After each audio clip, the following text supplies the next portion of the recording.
In a busy city in Nigeria called Lagos, there lived a man named Chuks. He was a successful businessman who owned a small shop selling electronics. Chuks had a wife named Ugochi and a young son named Obinna. They were a happy family, living in a nice house in a good neighborhood.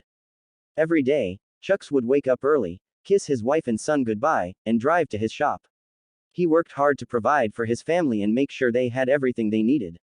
Obinna was only 5 years old, but Chuks already dreamed of sending him to the best schools so he could have a bright future.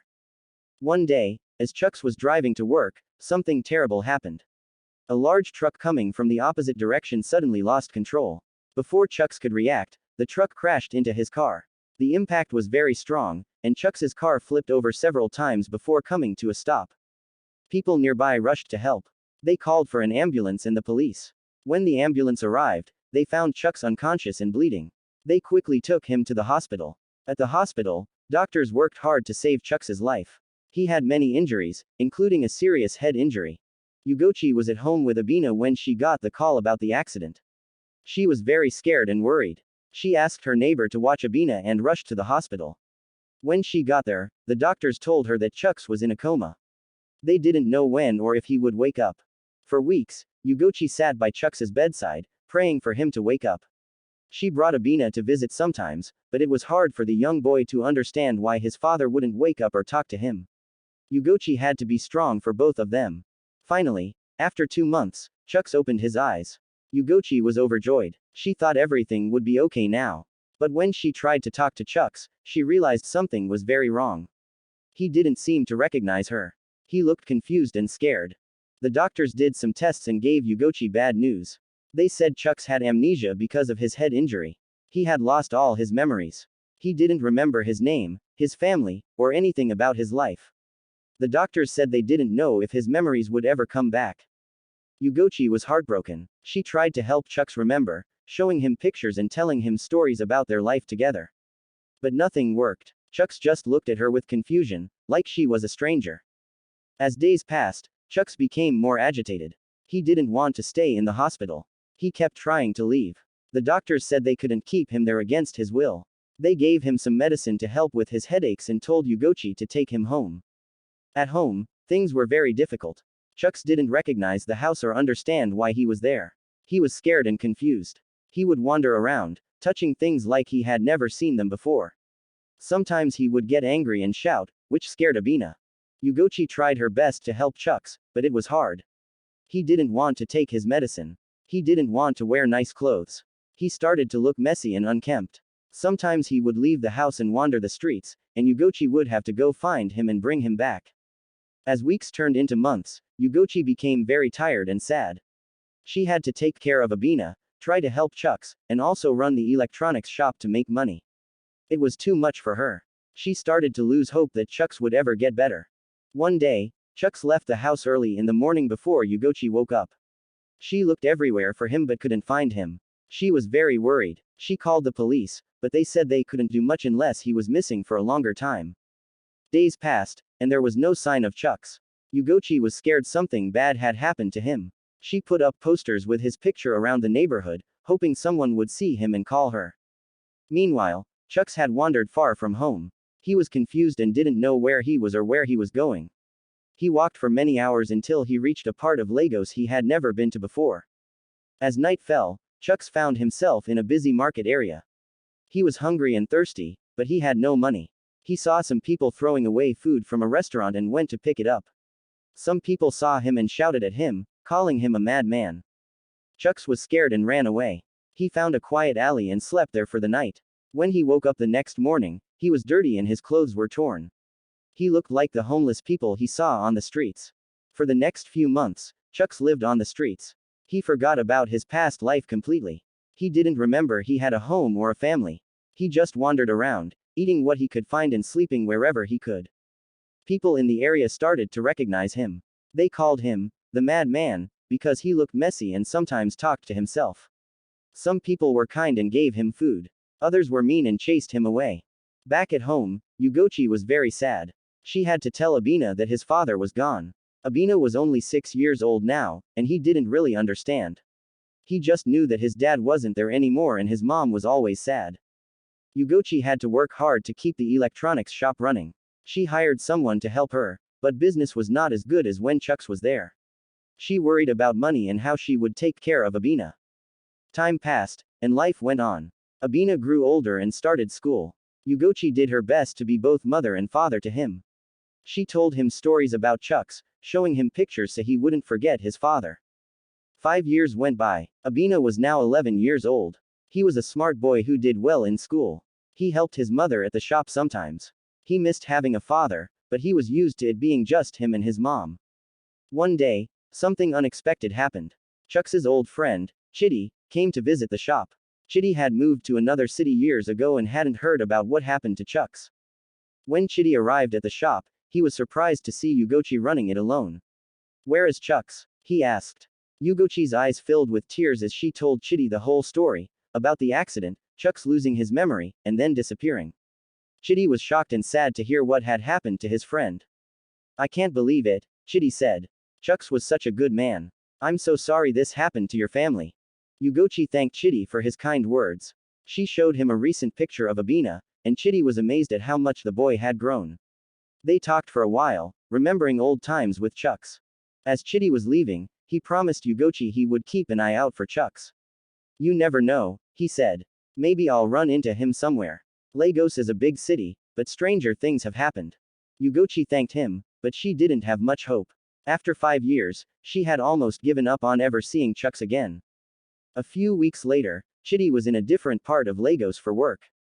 He was walking through a busy market area when he saw a man digging through a trash bin. The man was dirty and his clothes were ragged. He looked like many of the homeless people in the city. But there was something familiar about the way the man moved. Chitty stopped and watched him for a moment. Suddenly, he realized why the man looked familiar. Despite the long, messy hair and beard, Chitty recognized his old friend Chuks. Chitty couldn't believe it. He approached the man carefully and said, "Chuks, is that you?" The man looked up, startled. He stared at Chitty with confused eyes. "Who are you?" he asked. "How do you know my name?" Chitty's heart sank. It was definitely Chuks, but he clearly didn't recognize Chitty. Remembering what Ugochi had told him about Chuks's memory loss, Chitty decided to be careful. "I'm an old friend," Chitty said gently. "We used to know each other. Can we talk for a bit?" Chuks looked unsure, but he nodded slowly. Chitty bought some food from a nearby stall and offered it to Chuks. As they ate, Chitty tried to talk to Chuks about the past, but it was clear that Chuks didn't remember anything.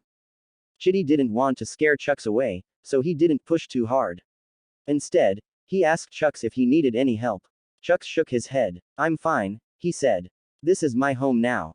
Chitty's heart broke to hear his once successful friend talk like this. He knew he had to do something to help. He asked Chuks if they could meet again the next day, and Chuks agreed. As soon as he left Chuks, Chitty called Ugochi. "I found him," he said. "I found Chuks." Ugochi couldn't believe it. She was excited but also scared. "How is he?" she asked. "Does he remember anything?" Chitty had to give her the bad news. "He doesn't remember anything," he said. "He's been living on the streets. He looks different, but it's definitely him." Ugochi started to cry. She was happy Chuks was alive, but sad to hear about his condition. She wanted to go see him right away, but Chitty advised against it. "I think we need to be careful," Chitty said. "He seems scared and confused. If we push too hard, he might run away. Let me talk to him a bit more first."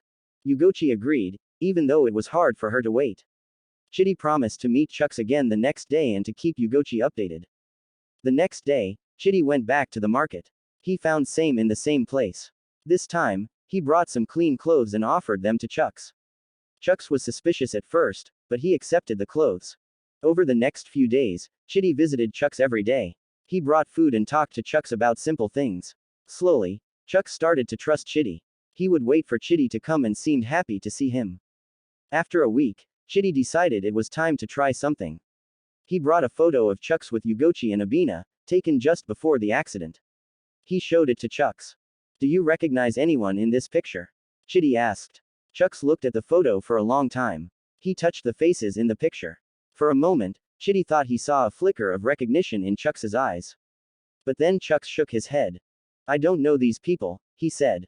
"But the man, he looks like me. How is that possible?" Chitty took a deep breath.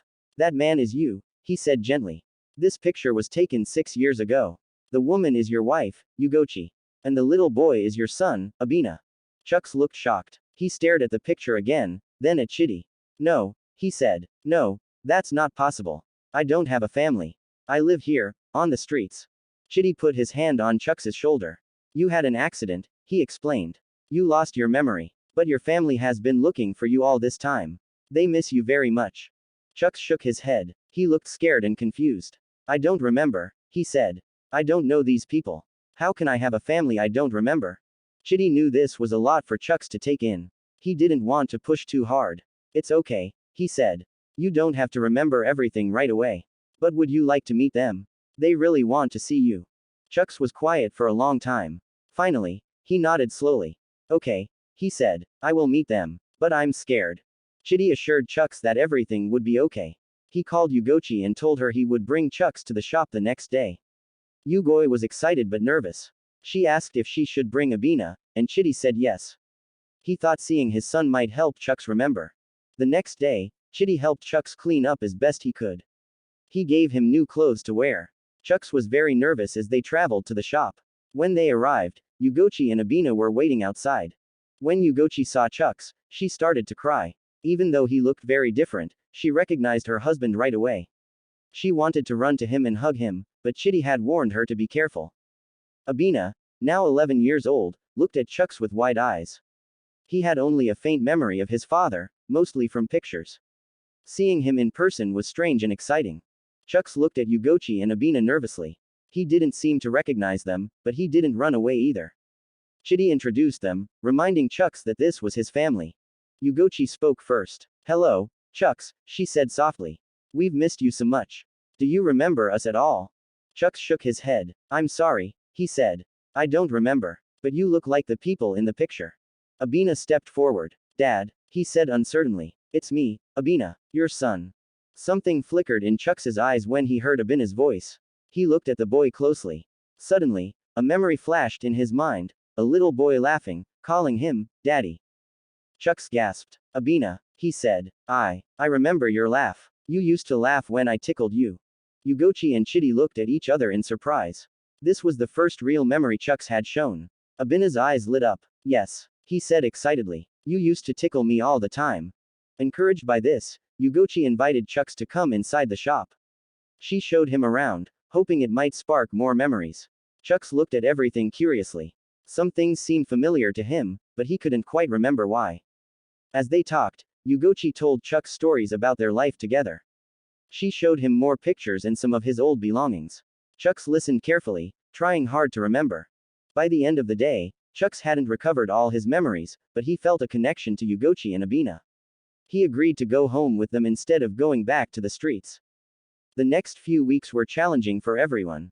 Chuks had to get used to living in a house again. He was often confused and sometimes got upset when he couldn't remember things. Ugochi and Obinna had to be very patient. Slowly, bits and pieces of Chuks's memory started to come back. He remembered how to do simple tasks, like making tea or turning on the TV. Sometimes he would suddenly recall a moment from the past, his wedding day, or Obinna's first steps. Ugochi took Chuks to see doctors who specialized in memory loss. They said that Chuks's brain had been damaged in the accident, but there was hope. With time and therapy, he might recover more of his memories. Obinna was a big help in Chuks's recovery. He would tell his father stories about things they used to do together. Sometimes, these stories would trigger memories for Chuks. Obinna also helped Chuks learn to use new technology, like smartphones, which had changed a lot in the years Chuks was away. As months passed, Chuks improved a lot. He started to help out in the shop again. At first, he just did simple tasks, but gradually he remembered more about how to run the business. Ugochi was happy to have his help again. Chuks's appearance changed too. He cut his hair and beard, and started dressing neatly again. He no longer looked like the madman from the streets. People in the neighborhood who had known him before were happy to see him back. There were still hard days. Sometimes Chuks would get frustrated when he couldn't remember something important. He would have